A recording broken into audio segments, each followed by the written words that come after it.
放一款停止。同样的，我们来调整，我们把它放到这下方，然后呢，第一步也是调整这个高度，让它刚刚好通过，尽量保持小的那个距离。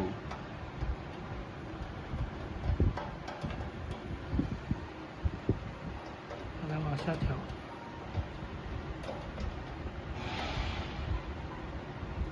或许不会撞到就可以了。可以。然后呢，就是中心点，我们看一下它，好像是，主要是它过去的时候会往哪边靠，因为这里没有调整。但先不理它，因为这个也不会很严重。那么我们就把这个清除掉，我们再清除掉清除掉之后，我们开动那个闪现，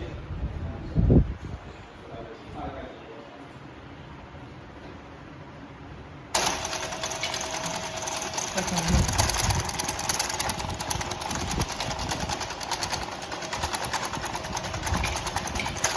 48，是50左右。对，50左右。128，再把。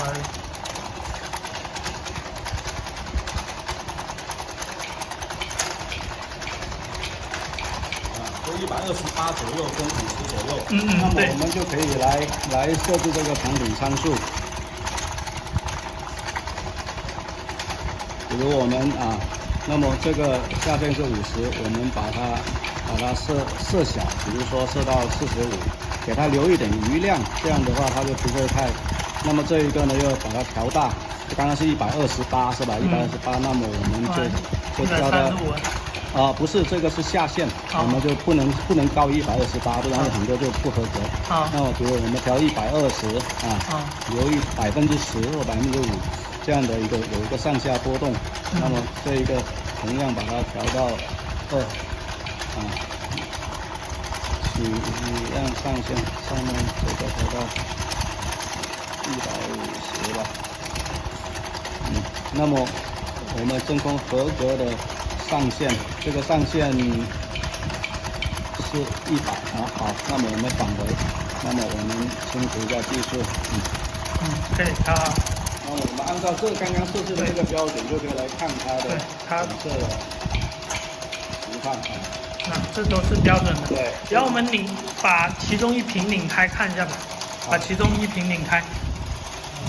对，把这一屏拧开。 拧开了，然后放进去。是这一屏。这一屏。这一屏进去了。显示不合格。那这个就 OK。可以了。可以。